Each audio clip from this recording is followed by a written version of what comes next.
on retient que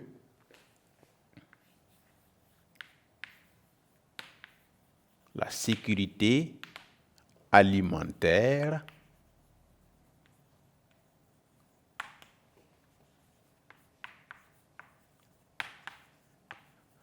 est précaire en Afrique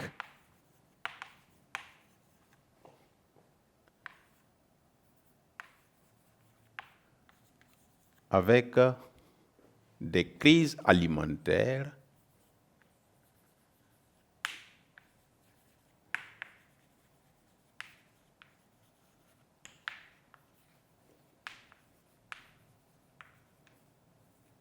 fréquentes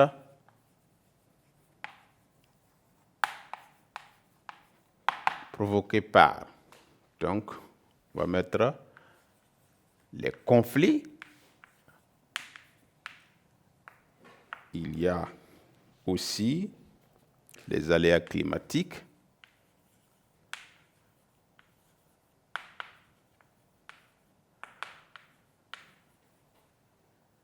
Il y a également les invasions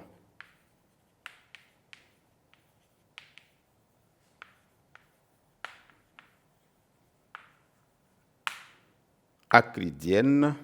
On peut ajouter la faible fertilité des sols,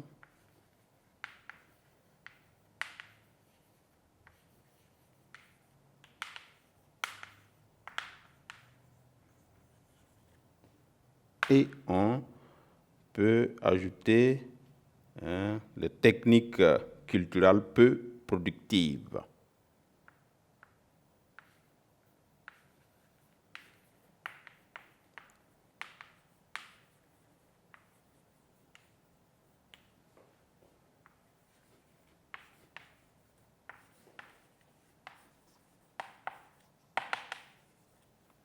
Donc voici quelques raisons qui expliquent évidemment la précarité de la sécurité alimentaire en Afrique.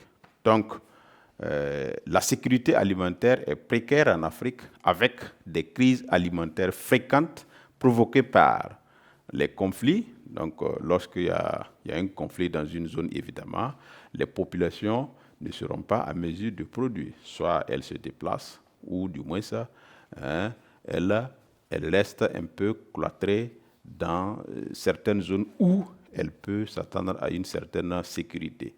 Il y a également les aléas climatiques, donc les invasions acridiennes, la faible fertilité des sols et bien entendu les techniques culturelles peu productives. Nous utilisons des techniques qui ne nous permettent pas de produire en grande quantité et c'est ce qui justifie souvent les crises alimentaires fréquentes que nous constatons dans certains pays ou dans la majorité des pays en Afrique.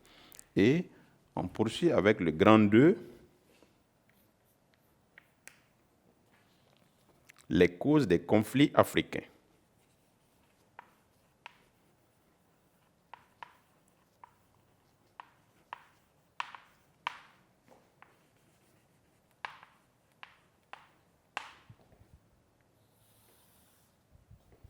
Petit 1, on verra les causes politiques des conflits.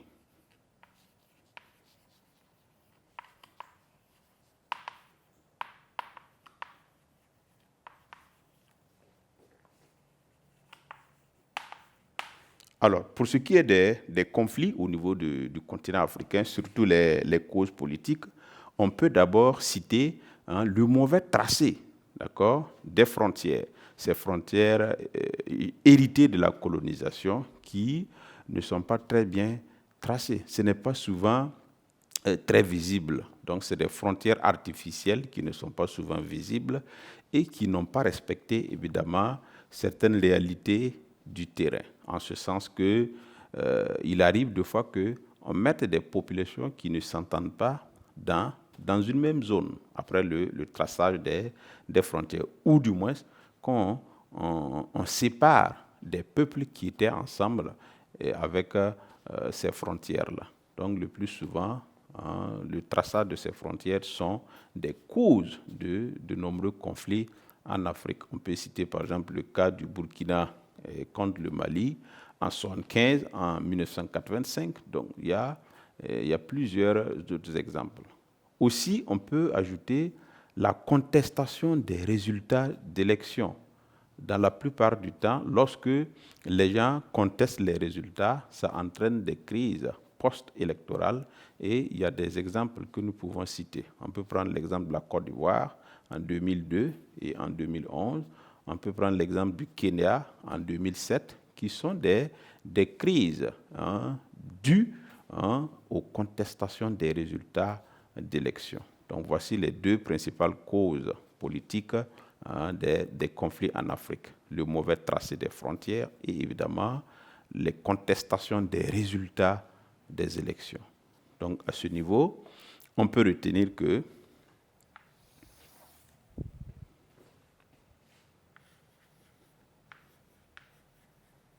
les causes politiques des conflits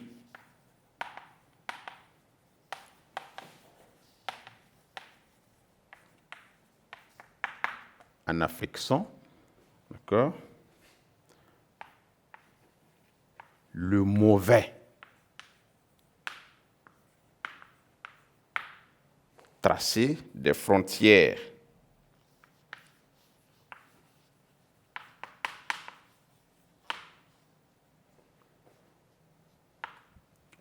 on peut ajouter une deuxième cause, la contestation des résultats des élections. Contestation des résultats des élections. Donc voici les deux principales causes politiques des conflits en Afrique. Et on poursuit avec les causes sociales des conflits. Petit 2.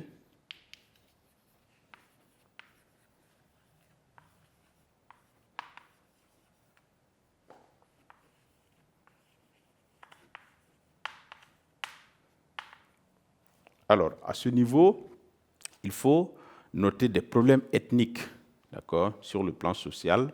L'une des causes des conflits est évidemment liée aux problèmes ethniques. Et à cela, il faut ajouter l'extrémisme religieux qui est en train de faire d'énormes dégâts à travers le continent. On peut citer par exemple le problème des Touaregs au Mali, et on peut parler de Boko Haram au Nigeria, qui sont évidemment des causes d'ordre sociaux, des conflits au niveau du continent africain.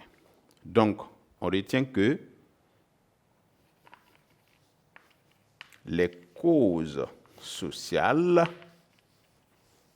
des conflits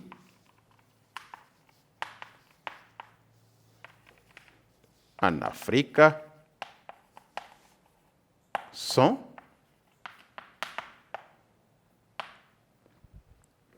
première cause, nous avons les problèmes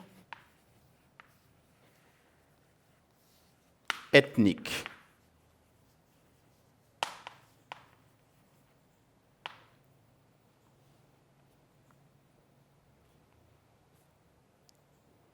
Deuxième cause, nous avons l'extrémisme religieux.